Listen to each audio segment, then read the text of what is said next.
जय हिंद दोस्तों, स्वागत है आपका मेरे यूट्यूब चैनल में। आज हम प्रैक्टिस सेट नंबर 21 का रैपिड रिवीजन करेंगे। चलो देखते हैं, इसमें शुरुआत करते हैं हम। क्वेश्चन नंबर फर्स्ट, कौन सा अनुष्ठानिक नृत्य एमपी की कांवड़ जनजाति द्वारा किया जाता है?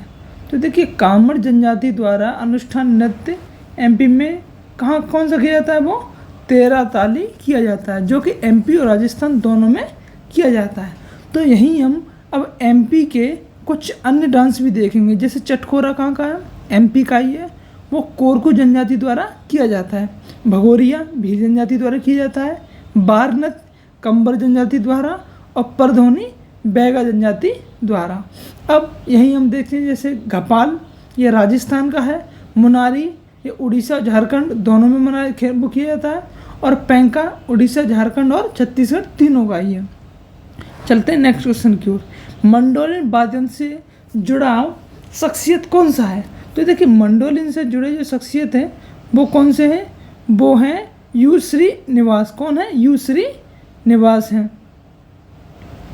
अब यहीं हम बात करते हैं मंडोलिन से अन्य कौन कौन रिलेटेड है।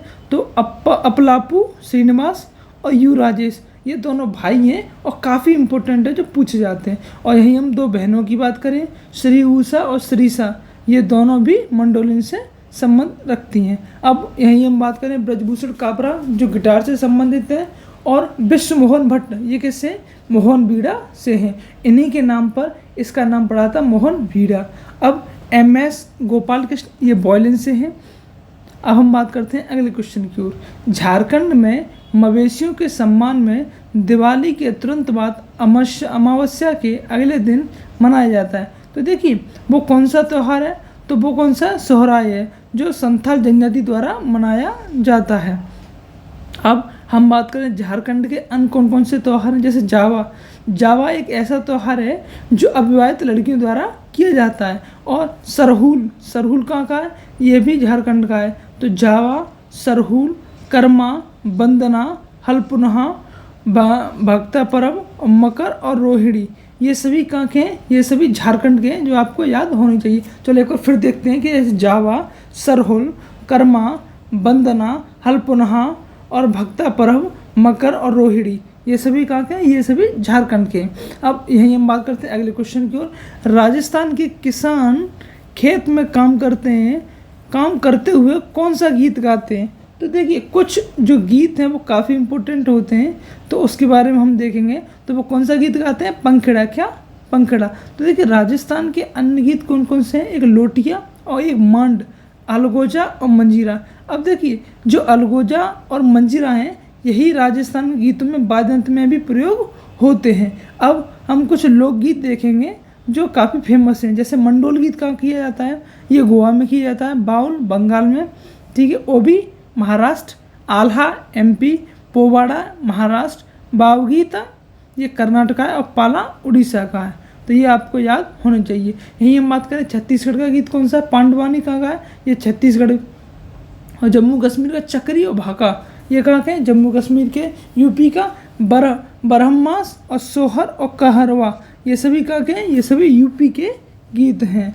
अब हम चलते हैं अगले क्वेश्चन के। इन बॉल बैडमिंटन खिलाड़ी प्रत्येक गेम में किसी भी साइड द्वारा पहले कितने स्कोर करने के अतिरिक्त अन्य भी स्कोर करने पर अपना छोर बदलते हैं। मतलब एक कौन सा स्कोर है जिसको करने के बाद वो अपना छोर बदल देते हैं? तो वो कितना है? 11 स्कोर करने के बाद वो अपना छोर बदल देते हैं। अब यही हम बात करें कुछ बॉल बैडमिंटन के बारे में। तो इसमें प्लेयर कितने होते हैं? 5। इसका जो जन्म हुआ है भारत में तंजौर तमिलनाडु से हुआ है। और जो इसका माप होता है 24 मीटर और 12 मीटर होता है। यानी 24 मीटर इसकी लेंथ होती है और 12 मीटर इसकी विड्थ होती है। यही हम बात करें, इसकी जो गेंद होती है वो उनकी गेंद होती है, और जो गेंद का वजन होता है 22 से 23 ग्राम होता है। अब हम चलते हैं अगले क्वेश्चन की ओर। Who won the most individual Olympic gold medal? तो देखिए, वो कौन सा खिलाड़ी है जिसने अकेले ही सबसे ज़्यादा गोल्ड जीते हैं? तो वो कौन है? मिचेल फ्लैक्स है, जो यूएसए के प्लेयर हैं। और ये तैराकी से संबंध है। कुल मेडल इन्होंने कितने जीते हैं? तो कुल मेडल इन्होंने 28 जीते। इसमें 23 गोल्ड हैं और 3 सिल्वर हैं, 2 ब्रॉन्ज हैं। और ये इनको फ्लाइंग फिश भी कहा जाता है और इनको गोट भी कहा जाता है। अब जैसे गोट की फुल फॉर्म क्या है, तो greatest of all the time, इनको इस नाम से भी बुलाया जाता है। अब मिचेल जो फ्लैक्स हैं, इनकी ऑटोबायोग्राफी भी है, वो क्या है, बीनीथ द सरफेस, और इनकी एक बुक है नो लिमिट। उनका संबंध भी किससे है, उनका संबंध है नो लिमिट बुक का संबंध किससे है, वो है मिचेल फ्लैक्स से है। अब हम बात करते हैं जैसे उसेन बोल्ट की बुक कौन सी है, तो उसेन बोल्ट की जो बुक है द फास्टेस्ट मैन अलाइव, ये किसकी, उसेन बोल्ट की है। अब हम बात करते हैं अगले क्वेश्चन को, दरवेश नंदिनी उपन्यास के लेखक कौन है, तो देखिए दरवेश नंदिनी जो उपन्यास है उसके लेखक कौन है, बंकिम चंद्र चटर्जी। अब यही हम बंकिम चटर्जी द्वारा अन्य कौन कौन से लिखे गए, जैसे आनंद मठ, यहीं से क्या है, वंदे मातरम लिए गया है जो हमारा क्या है, राष्ट्र गीत है, और विश्ववृक्ष ये और कपाल कुंडला ये सभी किसकी किताब है, ये सभी बंकिम चंद्र चटर्जी की उपन्यास हैं। अब यही बात करें रविंद्रनाथ टैगोर की, वो कौन सी, गीतांजलि, गोरा और द पोस्ट मास्टर। और जो गीतांजलि है इसी के लिए रविंद्रनाथ टैगोर को 1913 में नोबेल प्राइज़ भी मिला था। अब यही हम बात करें शरत चंद्र चट्टोपाध्याय की, उनकी कौन सी, चरित्रहीन। अच्छा, अब हम बात करते हैं अगले क्वेश्चन की, जयप्रकाश नारायण लोकप्रिय रूप से किस नाम से जाने जाते हैं। अब देखिए यहाँ हम बात करेंगे कि कुछ हमारे जो वो क्या कहते हैं फ्रीडम फाइटर थे उनके निक नेम की बात करेंगे। जैसे दीनबंधु किसका नाम था, ये था CF एंड्रूज का, ठीक है। अब यही बात करें देशबंधु, ये CR दास का था।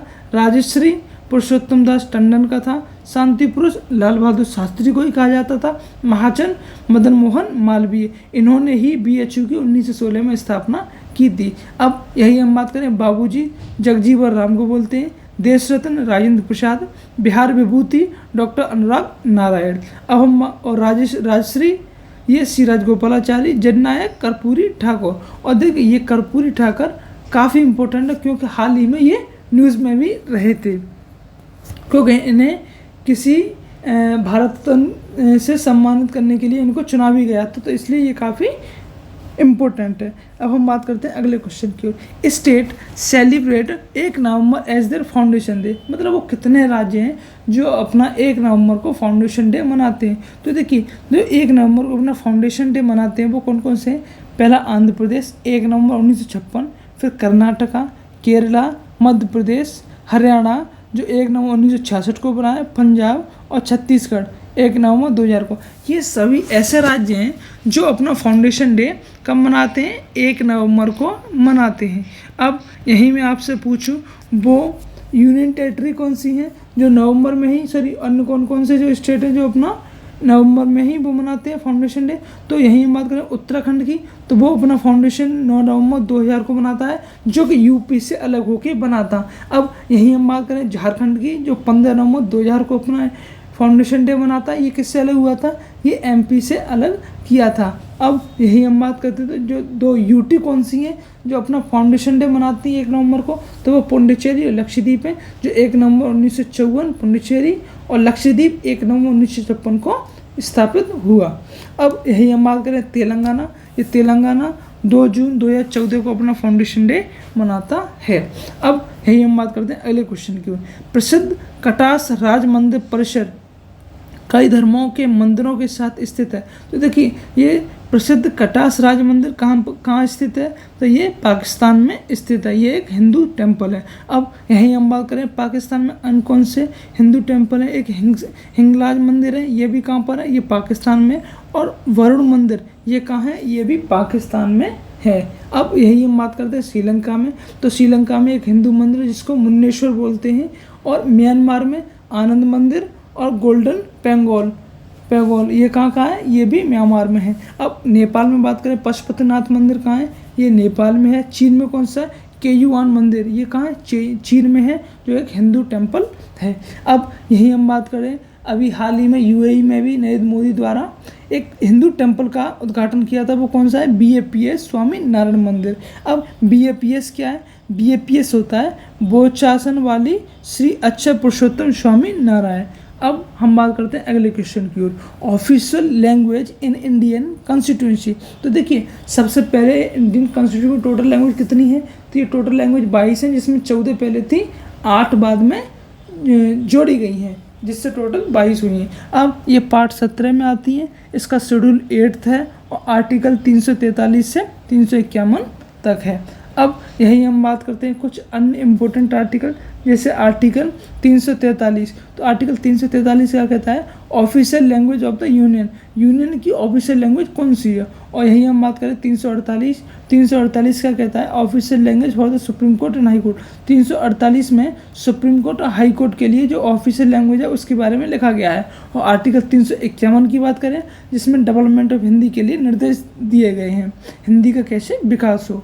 अब हम बात करते हैं अगले क्वेश्चन की ओर, main regional language in Arunachal Pradesh में। तो देखिए अरुणाचल प्रदेश में कौन सी रीजनल लैंग्वेज बोली जाती है, कौन सी मेन रीजनल लैंग्वेज है, तो वो कौन सी है, इंग्लिश है। अब नागालैंड की भी जो ऑफिशियल लैंग्वेज है वो कौन सी है, इंग्लैंड है। अब हम देखते हैं कि कुछ लैंग्वेज हैं जो कहाँ कौन सी बोली जाती है। जैसे आसाम में कौन सी बोली जाती है, तो एक असमिया और बोडो, ये दोनों कहाँ बोली जाती हैं, ये दोनों आसाम में बोली जाती हैं। जम्मू कश्मीर में डोगरी है, कर्नाटक में कन्नड़ है, केरला में मलयालम है और मिजोरम में मिजो है। अब यहीं आपसे एक इम्पोर्टेंट क्वेश्चन पूछता है, काफ़ी बार आया हुआ है, जैसे कोकबोरोक। तो ये कोकबोरोक कहाँ की है, ये त्रिपुरा की है, ठीक है। अब हम बात करते हैं नागालैंड की, अंगामी और आओ, ये दोनों कहाँ की है, ये नागालैंड की है। तुलु कहाँ की है, कर्नाटका की। लेप्चा कहाँ की है, सिक्किम की है। ये आपको याद होनी चाहिए। अब हम बात करते हैं अगले क्वेश्चन की, language is not mentioned in the 8th schedule of the Indian constitution. तो देखिए ये क्वेश्चन आपको कंफ्यूज करने के लिए काफ़ी पूछा जाता है। जैसे जो हमारे 8th शेड्यूल में टोटल 22 लैंग्वेज में, उनमें कौन सी लैंग्वेज शामिल नहीं है, तो वो अंग्रेजी और राजस्थानी दोनों उसमें शामिल नहीं है। अब हम बात करते हैं अगले क्वेश्चन की ओर, Hindi shall be a official language of the union of India by decided by which committee of the Constitutional Assembly in September 1949। तो मतलब ये कहना ये चाह रहा है कि किस कमेटी ने ये कहा था कि जो हिंदी है वो ऑफिशियल लैंग्वेज होगी यूनियन की। तो ये किसने कहा था, ये क्या था, ये कौन सी कमेटी थी भाई, ड्राफ्टिंग कमेटी थी। और इसके अध्यक्ष कौन थे, इसके अध्यक्ष थे डॉक्टर BR अम्बेडकर। अब मुंशी आयंगर फॉर्मूला के नाम से भी ये चर्चित रहती है। अब हिंदी दिवस कब मनाया जाता है, ये 14 सितंबर 1949 को मनाया जाता है। और ऑफिशियल लैंग्वेज एक्ट कब आया था, 1963 में। अब यही हम बात करते हैं कुछ अन्य कॉन्स्टिट्यूशन अमेंडमेंट एक्ट किससे रिलेटेड है। जैसे 101 कॉन्स्टिट्यूशन अमेंडमेंट एक्ट किससे रिलेटेड है, GST से है। और 102 NCBC की है, मतलब national commission for backward class के लिए, उसमें रिजर्वेशन की बात की गई है। अब यहीं हम बात करें 103 किससे है, तो 103 EWS से रिलेटेड है। और 104 SC/ST रिजर्वेशन कर दिया था एक्सटेंड करने के लिए अगले 10 सालों के लिए, उससे रिलेटेड है। अब यहीं हम बात करते हैं कोकड़ी ऑफिशियल लैंग्वेज किसकी है, तो ये दमन एंड दीप की ऑफिशियल लैंग्वेज है। और अन्य भी बोली जाती हैं दमन एंड दीप में, वो कौन सी, गुजराती और हिंदी भी बोली जाती है। अब हम बात करते हैं अगले क्वेश्चन की ओर, court language of the Delhi Sultanate. तो देखिए दिल्ली सल्तनत की जो कोर्ट लैंग्वेज थी वो कौन सी थी, तो वो कोर्ट लैंग्वेज कौन सी थी, फारसी थी। इसी को आधिकारिक रूप अकबर ने दिया था, ठीक है। अब सबसे लंबा शासन किसका काल था, सॉरी इसको हम नीचे देखेंगे। पहले हम देखते हैं कि दिल्ली सल्तनत जो शुरुआत होती है उसमें टोटल कितनी डायनेस्टी थी, तो उसमें कुल 5 डायनेस्टी, जैसे गुलाम, खिलजी, तुगलक और सैयद और लोधी, ये टोटल 5 डायनेस्टी थी। अब इनका हम टाइम पीरियड भी बात करते हैं। तो इनका जो टाइम पीरियड था वो क्या था, जैसे गुलाम वंश का जो टाइम पीरियड था 1206 से 1290 तक, और इसकी स्थापना ऐबक ने की थी। अब खिलजी वंश की 1290 से 1320 तक, जिसकी स्थापना जलालुद्दीन खिलजी ने की थी। तुगलक 1320 से 1414 तक, और इसकी स्थापना किसने की थी, गयासुद्दीन तुगलक ने की थी। अब यही बात करें सैयद वंश की, तो सैयद वंश 1414 तक 1451 तक, जिसकी स्थापना खिजर खान ने की थी। अब यही हम लोधी वंश की स्थापना करें 1451 से 1526 तक, इसकी स्थापना बहलोल लोधी ने की थी, जिसका शासनकाल 1451 से 1480 कितना, ये थोड़ा मैं देख के बता दूंगा, थोड़ा मिसप्रिंट हो गया है। अब यही हम बात करें सबसे छोटा शासनकाल किसका था, तो वो किसका था, खिलजी वंश का था। और सबसे बड़ा लंबा शासन किसका था, वो बहलोल लोधी वंश का था, जो 1451 से 1480 तक था, यानी 81 तक था, ऐसे कुछ था। तो सबसे लंबा शासनकाल किसका था, तुगलक वंश का था, कितना, 94 ईयर का। धार्मिक लैंग्वेज कौन सी थी? वो अरबी लैंग्वेज थी धार्मिक, और मदर लैंग्वेज तुर्की थी।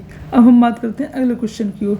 कुब्बत उल इस्लाम मस्जिद का निर्माण किसने किया था? तो कुब्बत उल इस्लाम मस्जिद का निर्माण कुतुबुद्दीन ऐबक ने किया था, जिसका शासनकाल 1206 से 1210 तक था। और इसने कहाँ बनाई थी? दिल्ली में। और ये भारत की पहली तुर्की मस्जिद थी। ठीक है। अब कुतुबुद्दीन ऐबक ने अपनी कैपिटल किसको बनाया था? लाहौर को बनाया था।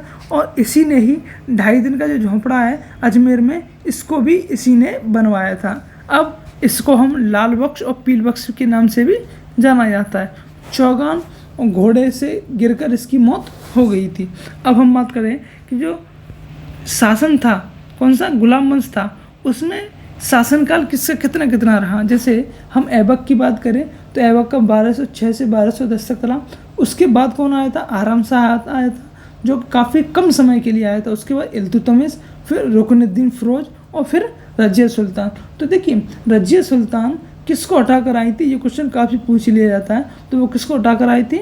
रुकनुद्दीन फिरोज को हटाकर आई थी। अब हम बात करें इल्तुतमिश, जिसका शासनकाल 1211 से 1236 तक था। और इसने अपनी जो राजधानी थी वो किसको बनाया था? दिल्ली को बनाया था। और इसी को हम एक निकनेम से भी जानते हैं। तो वो निकनेम क्या है? वो है गुलामों का गुलाम। किससे जाना जाता है? वो इल्तुतमिश को भी जाना जाता है। मोहम्मद गौरी का गुलाम कौन था? ऐबक। और ऐबक का गुलाम कौन था? इल्तुतमिश। इसलिए इसको गुलामों का गुलाम कहा जाता है। किस मंगोल नेता कमांडर ने भारत पर आक्रमण करने के लिए सिंध नदी पार नहीं की थी? तो वो कौन था? चंगेज़ खान। क्यों था कि चंगेज़ खान जिसको युद्ध चल रहा था वो किसकी शरण में आ गया था? तो इधर शरण में आ गया था, शरण में आ गया था, ऐसा कुछ कहानी है।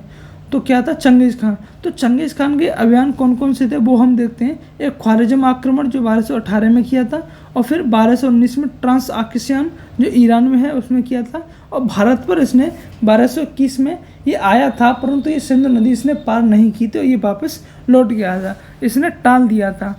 और इसकी जो मृत्यु हुई थी वो कब हुई थी? 1227 में इसकी मृत्यु हो गई थी। अब हम बात करते हैं अगले क्वेश्चन की ओर। रजिया बेगम को टर्मिनेट करने में किसका हाथ था? तो देखिए रजिया बेगम को टर्मिनेट करने में किसका हाथ था? वो तुर्कों को था। तो देखिए तुर्कों इतिहास की पहली रजिया जो बेगम थी वो तुर्की इतिहास की पहली मुस्लिम शासक थी। और इसके पिता कौन था? इल्तुतमिश। और माता तुर्कान। और गुलाम कौन था इसका? याकून खां अमीर आखूर इसको अपना नियुक्त किया था इसने अपना।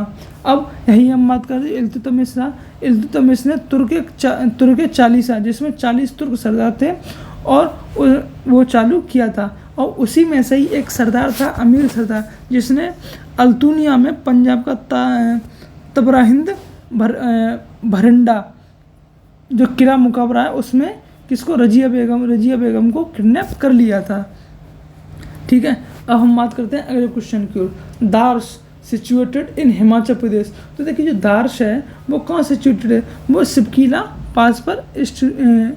दार्श क्या होता है? वो दर्रा होता है, यानी पास होता है। तो हिमाचल प्रदेश में कौन सा है? सिपकीला पास है। ये भारत का बर्फीले तूफान का दर्रा है। अब यही हम कुछ जो पासेस देखेंगे जो काफ़ी इम्पोर्टेंट है। जैसे जोजिला पास कहाँ गए? लद्दाख का। नाथुला पास सिक्किम। जेलपला पास सिक्किम। और लिपुलेख उत्तराखंड। बनिहाल पास जम्मू एंड कश्मीर। खारदुंगला जम्मू एंड कश्मीर। अब हम बात करते हैं हिमाचल प्रदेश के अन्य पास कौन कौन से हैं। जैसे रोहतांग, बारादर्रा और बड़ा लाचला। ठीक है, ये सभी कहाँ के हैं? ये सभी हिमाचल प्रदेश के। माना एंड नीति पास कहाँ का है? उत्तराखंड का है। यांगयाप पास कहाँ का है? अरुणाचल प्रदेश का। बोमडीला पास कहाँ का है? अरुणाचल प्रदेश का। अब यही हम अरुणाचल प्रदेश के अन्य पास देखें, जैसे दीपुला और लिकापानी पास और पेंगसन पास, ये तीनों कहाँ के? अरुणाचल प्रदेश के हैं। अब हम बात करते हैं अगले क्वेश्चन की ओर। Palghat situated between. तो देखिए जो पालघाट है वो किसके बीच में सिचुएटेड है? वो नीलगिरी और अन्नामलाई हिल्स के बीच में सिचुएटेड है। अब जो पालघाट है वो केरल और तमिलनाडु को जोड़ने का काम करता है। और यही हम थाल घाट की बात करें वो पश्चिमी घाट पर स्थित है और मुंबई और नासिक को जोड़ने का काम करता है। अब यही हम भोर घाट की बात करें, भोर घाट पश्चिमी घाट पर स्थित है और मुंबई और पुणे को जोड़ने का काम करता है। अब हम बात करें टोगु पास, जो mountaining route connecting with India with Myanmar, India को म्यांमार से जोड़ता है। कौन सा? टोगु पास। अब हम बात करें दीपू पास, जो इंडिया, चाइना, म्यांमार को जोड़ने का काम करता है। ये क्या है, यही एक ट्राई जंक्शन का भी काम करता है। दिहांग पास अरुणाचल प्रदेश में है, जो अरुणाचल को म्यांमार से जोड़ता है, और योगयांग पास ये अरुणाचल प्रदेश को तिब्बत से जोड़ता है। बोमडीला पास जो अरुणाचल प्रदेश को लहासा से जोड़ता है। अब हम बात करते हैं कि जो ग्रीन रिवॉल्यूशन में जो कौन कौन से कंपोनेंट है, तो वो कौन कौन से हैं, GY-V सीड्स यानी हाई यील्ड वैरायटी सीड्स, और इरिगेशन और केमिकल हर्बिसाइड, ये सभी कंपोनेंट हैं। अब जो ग्रीन रिवॉल्यूशन है उसकी शुरुआत 7 स्टेट के 7 डिस्ट्रिक्ट से होती है। अब हम बात करते हैं कुछ इकोनॉमिक्स की इंपॉर्टेंट बुक्स और उनके ऑथर, जैसे पॉवर्टी एंड पॉवर्टी किसकी है, अमर्त्य सेन की है। The general theory of employment and interest and money, ये किसकी है, JM केनियंस की है। द वेल्थ ऑफ नेशन 1776 में एडम स्मिथ की है, जिसे फादर ऑफ इकोनॉमिक्स भी कहा जाता है। अब हम बात करते हैं poverty and British rule in India, ये किसकी है, दादा भाई नेहरू जी की है।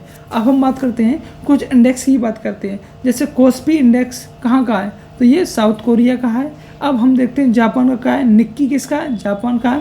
फ्रांस का क्या है, CAC 40, ये किसका है, ये फ्रांस का है। USA का क्या है, नास्डाक है, NASDAQ नास्डाक है। और हैंगसेंग कहाँ का है, ये सिंगापुर का है। डेक्स किसका है, जर्मनी का है। अब हम बात करते हैं BSE, बॉम्बे स्टॉक एक्सचेंज 1875 में इसकी स्थापना होती है, और ये भारत का सबसे पुराना स्टॉक एक्सचेंज है।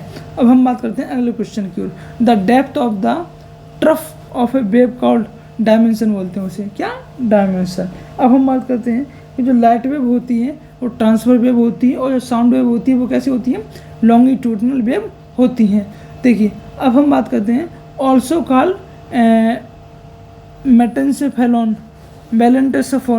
अब देखिए जो सेरिब्रम है उसको हम मेलेंटोफेलॉन भी कहते हैं, ठीक है। अब जो सेरिब्रम है इसी को सेकंड माइंड का सबसे सेकंड बड़ा भाग कहते हैं। अब देखिए ब्रेन में कितने पार्ट होते हैं, 3 पार्ट होते हैं, एक फोर ब्रेन होता है, एक मिड ब्रेन होता है, एक हैंड ब्रेन होता है। अब हम फोर ब्रेन की बात करें तो इसमें सेरिब्रम होता है जो सबसे बड़ा भाग होता है, और डाइनसेफ्लॉन इसी में होता है। और फिर हम बात करें हैंड ब्रेन जो सबसे पीछे होता है, इसमें सेरिबेलम और मेडुला ऑब्लिगेटा और सेरिबेलम होता है। अब हम बात करते हैं अगले क्वेश्चन की। एसिड रेज में लार्ज क्वांटिटी किसकी होती है, तो एसिड रेज में जो लार्ज क्वांटिटी होती है वो सल्फ्यूरिक एसिड की होती है। Recently under whose chairmanship has the government of India constitute a committee on LGBTQ community. अब देखिए किसको बनाया गया है, तो राजीव गौबा को बनाया गया है। हाल ही में नौकायन सेलिंग में पेरिस ओलंपिक के लिए भारत का पहला कोटा किसने हासिल किया है, तो वो किसने किया है, बलराज पनवार ने किया है। अब हम बात करते हैं कुछ अन्य, जैसे धीरज बोम्मदेवरा, ये इसने किसके लिए किया है, ये तीरंदाजी के लिए क्वालिफाई किया है। सूरज पवार 20 किलोमीटर रेस के लिए इन्होंने क्वालिफाई किया है। अब हम बात करते हैं अगले क्वेश्चन की ओर। अगला क्वेश्चन क्या है, हाल ही में किस देश ने प्रसिद्ध गायिका करजवाना चौधरी को पद्मश्री पुरस्कार 2024 से सम्मानित किया गया है, तो ये कहाँ की है, ये बांग्लादेश की है। ये रविंद्र संगीत वेस्ट बंगाल से संबंधित रखती हैं। अब हम बात करते हैं पद्मश्री 2024 से संबंधित अन्य कलाकार, जैसे कालूराम बामनी है, जिनका संबंध किससे है, भजन गायकी से है। सोमदत्त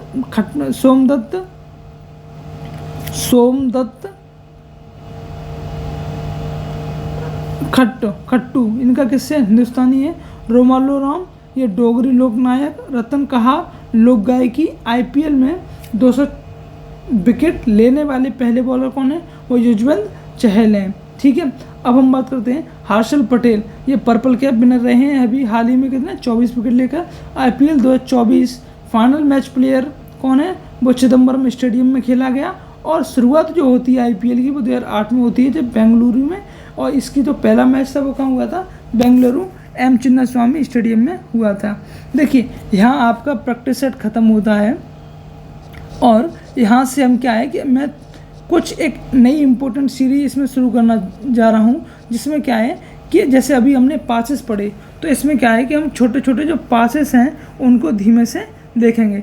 जैसे आपको दिखाई दे रहा है वो, जैसे हम बात करें उत्तराखंड में, तो उत्तराखंड में कौन कौन से पास हैं, तो जैसे मुलिंगला पास कहाँ पर है, ये उत्तराखंड में है। और माना पास ये उत्तराखंड में, जो यहीं से क्या हुआ था, यहीं से एंशियंट ट्रेड की शुरुआत होती है। और नीति पास ये भी कहाँ पर है, उत्तराखंड में है। और लिपू लेक कहाँ पर है, ये उत्तराखंड में। और इसी को ही हम क्या कहते हैं, ट्राई जंक्शन है, क्योंकि ये इंडिया, तिब्बत और नेपाल को जोड़ने का काम करता है। और यही हम बात करें मंगसा दारू, ये कैलाश के लिए जाने के लिए एक सिंगल रास्ता है, कौन सा, मंगसा दारू।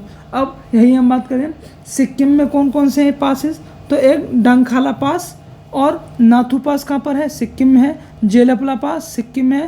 हेनसांग और फाइन यहीं से एंट्री इन्होंने की हुई थी। ये थे थोड़े कुछ इम्पोर्टेंट पासेस थे, ये आप पढ़ लेंगे तो आपको काफ़ी इंपॉर्टेंट होगी। जैसे मैं बात करूँ अरुणाचल प्रदेश में, अरुणाचल प्रदेश में कौन सा पासेस है, एक भूटान एंड तिब्बत पास, ये कहाँ पर, बुमला। और बोमडीला पास कहाँ पर है, ये भी अरुणाचल प्रदेश में है। दिहांग पास कहाँ पर है, वो अरुणाचल प्रदेश में है, आपको दिखाई दे रहा होगा। लिपू लेक ये भी कहाँ पर है, लिपू पास कहाँ पर है, ये भी आपका अरुणाचल प्रदेश में है। और इसी को हम क्या बोलते हैं, ट्राई जंक्शन बोलते हैं। ये काफ़ी इंपॉर्टेंट है, क्योंकि ट्राई जंक्शन आपसे अवश्य पूछ लेता है। तो वो किसका ट्राई जंक्शन है, इंडिया, चाइना और म्यांमार का क्या है, ट्राई जंक्शन है। अगर आपको वीडियो अच्छी लगती हो तो लाइक करें और शेयर करें। जितने ज़्यादा लोगों तक शेयर करेंगे उतना ज़्यादा हमारे लिए बेहतर रहेगा। Thank you.